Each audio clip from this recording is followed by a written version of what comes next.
অতিথিবৃন্দ যারা আছেন, শিল্পীবৃন্দ, আমার উস্তাদ শাহরিন আহমদ, উস্তাদ আহমদ আব্দুল্লাহ, আমার উস্তাদ বড় ভাই মুজাহিদুল ইসলাম বিল্টু ভাই সহ যারা এসেছেন,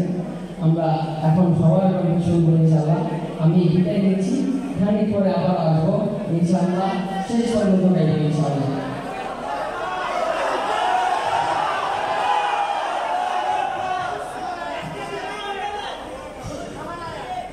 আমরা সবাই মিলে কামাল গাই, আমরা যদি ধারণা ভুল না হয়, উস্তাদ হযরত আল্লাহ মোহাম্মদ হোসেন চৌধুরী হাফিজাহুল্লাহ সচরাচর এরকম প্রোগ্রামে যান না, আমরা হযরতকে পাই না, আমরা আজকে পেয়েছি হযরতকে, আমরা কবরবন্দ পাশে দেখিয়ে দিই